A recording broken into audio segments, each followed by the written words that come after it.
El Rickshow, la vuelta semanal al mundo. Bienvenidos y bienvenidas a una nueva entrega del Rickshow. Hoy es sábado 6 de diciembre, os habla Javier Sánchez. Hoy arrancamos con el acuerdo de paz firmado en Washington entre la República Democrática del Congo y Ruanda, que abre la puerta a Estados Unidos a extraer minerales estratégicos. Repasamos la situación en una franja de Gaza en la que Israel ya ha acabado con la vida de más de 70.000 personas desde octubre de 2023 y analizamos la histórica ley en Australia que prohibirá el acceso a las redes sociales a los menores de 16 años. La fotografía de la semana pone el foco en las terribles inundaciones en Indonesia, Malasia y Tailandia, que por el momento se han cobrado la vida de 1.400 personas, y hacemos paradas también en lo ocurrido en Honduras, la Unión Europea y Birmania. Empezamos.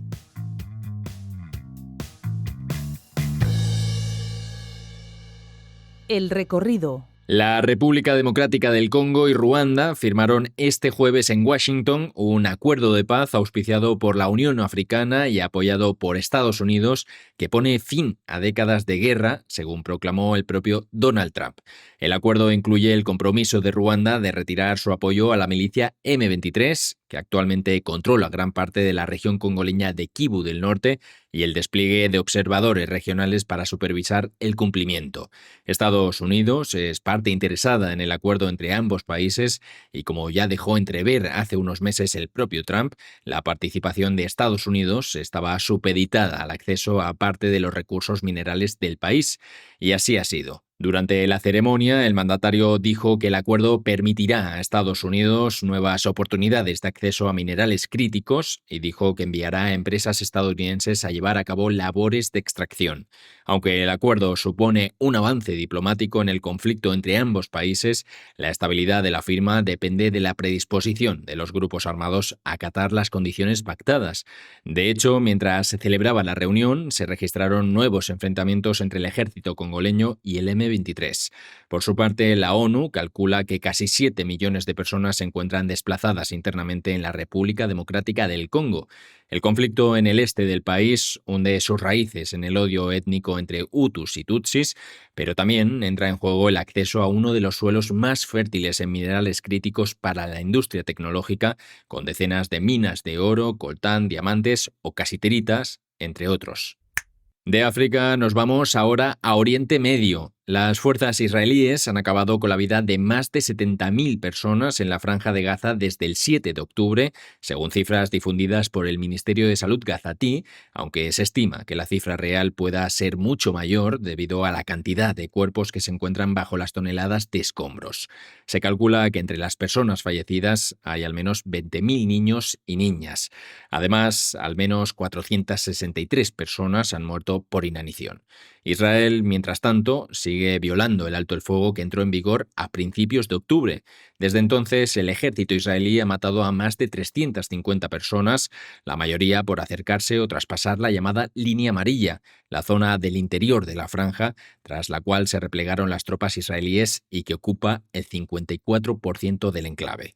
Más allá de las constantes violaciones de la tregua, la crisis humanitaria en Gaza empeora a medida que avanza el invierno. Las lluvias de las últimas semanas han asolado campamentos enteros. Naciones Unidas estima que alrededor de 1,5 millones de personas necesitan apoyo urgente. Sin embargo, la ayuda humanitaria sigue siendo escasa debido a los bloqueos constantes de Israel. El alto el fuego preveía la entrada de 600 camiones diarios, algo que según la ONU y organizaciones humanitarias no se cumple. Y nos vamos ahora a Australia porque el país se ha convertido esta semana en el primer país del mundo en aprobar una ley que prohíbe el acceso a redes sociales a los menores de 16 años. La normativa, que entrará en vigor el 10 de diciembre, ha sido respaldada por los grandes partidos y obligará a plataformas como TikTok, Instagram o Facebook a verificar la edad de los usuarios y a eliminar las cuentas que incumplan el requisito. El gobierno australiano afirma que la medida responde a la evidencia científica sobre el impacto de las redes en la salud mental de los adolescentes, el aumento del acoso digital y la proliferación de contenidos dañinos. Y a pesar de los avances para restringir el acceso a menores, la ley no aclara cómo se verificará la edad de los usuarios y deja la decisión final en manos de las plataformas digitales. Pero el debate sobre el uso de las redes sociales ha atravesado fronteras. El Parlamento Europeo discutió esta semana una propuesta para fijar también los 16 años como edad mínima de acceso a las redes sociales en el marco de la actualización de su normativa sobre protección de menores. La iniciativa europea no está cerrada, pero muestra un giro global hacia mayores restricciones. Muchos expertos advierten, no obstante, que sin educación digital y un diseño tecnológico menos adictivo, las leyes podrían no ser suficientes ante lo que consideran un problema estructural. El Rick Show es posible gracias al apoyo de cerca de 4.000 suscriptores y suscriptoras que nos permiten contar el mundo. Súmate a 5W y ayúdanos a acercar el mundo a otras personas por menos de 5 euros al mes. La imagen. La imagen de la semana de Binsar Bakara muestra desde el aire las consecuencias de las inundaciones en el municipio de Aceh Tamiang, en la isla indonesia de Sumatra, este jueves. El tifón Ditwa ha provocado más de 1.400 muertes a su paso por Indonesia, Malasia y Tailandia. Las autoridades dicen que la cifra final de víctimas podría aumentar en los próximos días, ya que cerca de 1.000 personas se encuentran desaparecidas. En total, las fuertes lluvias han afectado a alrededor de 9 millones de personas, de las cuales más de 1 millón se han visto obligadas a desplazarse. Se trata de una de las peores catástrofes meteorológicas de las últimas 2 décadas. Aunque las lluvias son habituales en esta época del año, la intensidad con la que descargan no lo es.